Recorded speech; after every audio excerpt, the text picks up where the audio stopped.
केतन यादव हैं हमारे साथ गुरुग्राम से। 33 साल के केतन जी, बहुत बहुत स्वागत है सीएनबीसी आवाज पर। पूछिए अपना सवाल। Thank you sir. मेरी 6 फंड के अंदर वीकली एसआईपी चल रही है, जो कि क्यूमुलेटिव अराउंड होती है 90,000 के अराउंड। एंड मेरी एक डेट फंड के अंदर मंथली एसआईपी चल रही है 20,000।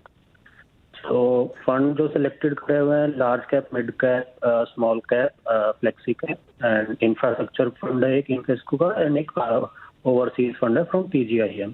तो मेरा लॉन्ग टर्म विजन है around 15 to 20 years, and corpus I am looking for around 10 to 15 year. ठीक है विकास जी, 15-20 साल की लंबी अवधि है, अच्छा खासा अभी से इनकी एसआईपी बढ़िया चल रही है और ठीक ठाक इन्होंने टारगेट भी रखा है। तो क्या कहते हैं आप इनके पोर्टफोलियो पर और इनके सवालों पर?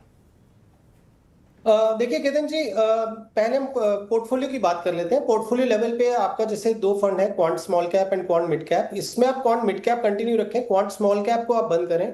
उसकी जगह पे आप बंधन स्मॉल कैप से रिप्लेस कर सकते हैं। स्मॉल कैप साइड में ये है।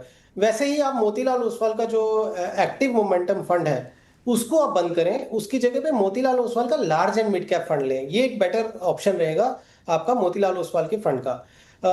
तीसरा जो आपने जैसे बोला कि पीजीएम का ग्लोबल अपॉर्चुनिटीज फंड चल रहा है। देखिए अभी पिछले मतलब कोविड के बाद अगर आप देखें तो ये ओवरसीज इक्विटीज में स्पेशली क्योंकि यूएस एक्सपोजर ज्यादा है तो फंड ने बहुत अच्छा परफॉर्म किया है। यूएस मार्केट्स भी ऑल टाइम हाई है, तो ये एक अच्छा समय होगा कि आप प्रॉफिट बुक करके वहां से निकले। बिकॉज जिस तरीके से ग्लोबल अनसर्टेनिटीज और जिस तरीके से यूएस को लेके चीजें चल रही हैं, तो ऐसा ना हो कि आपका ये पेपर प्रॉफिट बन के रह जाए और आप उसको रियलाइज ना कर पाओ। तो it is a better option कि आप उसमें थोड़ा प्रॉफिट बुक कर लें। मे बी अगर पूरा ना करना चाहें 30 to 40% आप एग्जिट करके प्रॉफिट बुक कर लें। बाकी अगर आपका सिप चल रहा है तो वो सिप आप कंटिन्यू रखें। तो ये 3-4 चेंजेस हैं जो मैं आपको सजेस्ट करूंगा अपने पोर्टफोलियो में कर लीजिए। उसके बाद अलावा जो आपका जैसे 90,000 का सिप चल रहा है और 25 लाख का आपका कॉर्पस हो चुका है, अगर मैं 12% की ग्रोथ रेट से आपका पोर्टफोलियो लेता हूं तो आप इजीली जो है 10 करोड़ 75 लाख के आसपास आपका जो इक्विटी वाला पोर्टफोलियो है वो क्रिएट हो जाएगा। और जो आईसीआईसीआई का है अगर मैं 7% की दर से लेता हूं तो वो भी आपका जो पोर्टफोलियो है अनदर 1.5 करोड़ के ऊपर आपका इजीली क्रिएट हो सकता है। तो जहां तक आपका टारगेट है 10 to 15 करोड़, हालांकि 10 और 15 करोड़ के बीच में 5 करोड़ का गैप होता है, तो थोड़ा स्पेसिफिक होकर रखेंगे तो ज्यादा अच्छा रहेगा। अपने गोल्स को अपने निवेश के साथ लिंक कर दीजिए तो आपको थोड़ा और क्लैरिटी आ जाएगी। बट टारगेट के हिसाब से मुझे लगता है कि यू आर ऑन ट्रैक। जी हाँ, तो ऑन ट्रैक हैं केतन जी। और अगला सवाल है हमारे पास, जो अगली क्वेरी आई है वो अभिषेक पांडे की है दिल्ली से, और ये ईमेल के जरिए आई है। तो डिटेल मैं ही बता देता हूँ। अभिषेक पांडे नाम है, 36 साल की उम्र है, 44,000 की मंथली एसआईपी ऑलरेडी कर रहे हैं। 12 साल में पहला लक्ष्य, पहले बच्चे की पढ़ाई के लिए 1 करोड़। 17 साल, 5 साल के बाद दूसरा बच्चा जो है उसकी पढ़ाई के लिए 1 करोड़ और 26 साल में रिटायर होंगे तो उसके लिए 2 करोड़। इन्होंने अपना पोर्टफोलियो भेजा है। इसमें इन्वेस्को है, मोतीलाल ओसवाल है और कोटक मल्टी कैप फंड भी है, बंधन बैंक भी है, एसबीआई भी है और पराग पारिख भी है। तो ये डिटेल्ड लंबा चौड़ा पोर्टफोलियो है। अब ये बताइए विकासपुरी साहब कि लक्ष्य के हिसाब से क्या लगता है आपको? देखिए मनोज जी, जैसे अगर ये लक्ष्य की बात करते हैं, क्योंकि इन्होंने अपना जो क्वेरी है वो बड़े अच्छे तरीके से इन्होंने 3 गोल्स बता दिए। 1 करोड़ का, फिर 12 साल में, 1 करोड़ 17 साल में और फिर रिटायरमेंट के हिसाब से।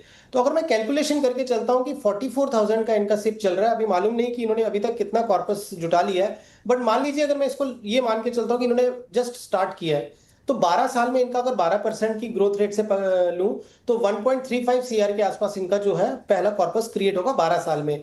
तब इनको जरूरत होगी 1 करोड़ की। तो वो 1 करोड़ जब अगर ये विड्रॉ कर लेते हैं तो उनका जो 35 लाख है वो जर्नी कंटिन्यू रहेगी, प्लस 44,000 का सिप कंटिन्यू रहेगा।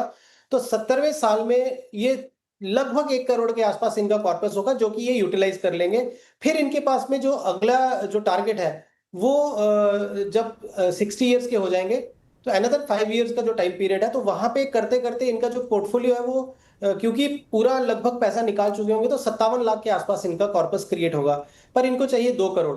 यहाँ पे इनको जो है अब क्या करना पड़ेगा, अगर अभी से ही अपना 9,500 का एडिशनल सिप कर लें तो इनका जो तीसरा गोल है वो अपने आप वो कंफर्टेबली पूरा हो जाएगा। हालांकि इसमें बहुत डिसअपॉइंट होने की जरूरत नहीं, मैंने क्योंकि कैलकुलेशन 12% की ली है। पोर्टफोलियो अगर देखें तो पोटेंशियल रखता है कि वो 13, 14 या 15% से भी ग्रो हो, तो इतना बड़ा गैप नहीं होने वाला। बट हम क्योंकि कंजर्वेटिव होकर चलते हैं तो इसलिए मैंने इनको 9500 का बोला। हालांकि अगर ये बीच बीच में टॉप अप करते रहें, एडिशनल परचेज करें और अपना सिप अमाउंट बढ़ाएं तो टारगेट इजीली अचीव हो सकता है। फंड लेवल पे माइनर 2-3 चेंजेस इनको सजेस्ट करूंगा। इन्वेस्ट को स्मॉल कैप को आप बंद करके इन्वेस्ट को मिड कैप में आप शिफ्ट करें, और मोतीलाल ओसवाल का मिड कैप को बंद करके पारंपरिक फ्लेक्सी कैप की जो अमाउंट है वो बढ़ा दें। बस ये 2 चेंजेस करें, बाकी ओवरऑल पोर्टफोलियो बहुत अच्छा है इनका। चलिए, तो इनको भी मिल गई सलाह और आज समय भी हो गया हमारे कार्यक्रम का पूरा। तो विकास जी, चलते चलते टॉप 4 फंड्स बताइए, मास्टर स्ट्रोक, जो सबके काम आने वाला है। देखिए मनोज जी, अभी अगर किसी को पोर्टफोलियो बिल्ड करना है और जिस तरीके की मार्केट परिस्थितियां चल रही हैं, तो मोतीलाल ओसवाल का large and mid cap fund, जो large and mid cap category का हो गया। एक फ्लेक्सी कैप कैटेगरी का फंड लेके आया हूं जो है HDFC फ्लेक्सी कैप फंड। एक multi cap strategy which is Nippon India multi cap fund, और एक mid cap Kotak mid cap fund. ये 4 फंड से अगर पोर्टफोलियो शुरू करें तो मुझे लगता है इसमें एक तो ओवरलैप नहीं होगा और एक बहुत ही वेल डाइवर्सिफाइड पोर्टफोलियो बन जाएगा, जिससे एक अच्छे कॉर्पस की उम्मीद की जा सकती है। तो ये 4 फंड्स हैं जिसमें निवेश किया जा सकता है। जी, तो इन 4 फंड्स पर दीजिए ध्यान, क्योंकि ये जो सजेशन है ये बनाया गया है अभी जो मार्केट की स्थितियां हैं, आने वाले समय में जो कुछ दिखाई दे रहा है फंड मैनेजर्स को, उन सब चीज़ों को ध्यान में रखते हुए ये 4 फंड्स सजेस्ट किए गए हैं। विकास पुरी जी ने आपको सजेस्ट किए हैं।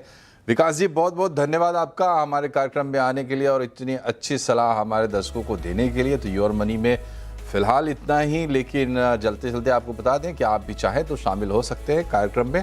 आप अपनी क्वेरीज हमें भेज सकते हैं, ईमेल के ज़रिए भेज सकते हैं, व्हाट्सएप के ज़रिए भेज सकते हैं, या फिर कार्यक्रम में लाइव के दौरान कमेंट सेक्शन में भी आप अपनी क्वेरीज डाल सकते हैं। वहाँ से भी क्वेरीज उठाते हैं और आपके सवालों के जवाब दिलवाते हैं। नमस्कार।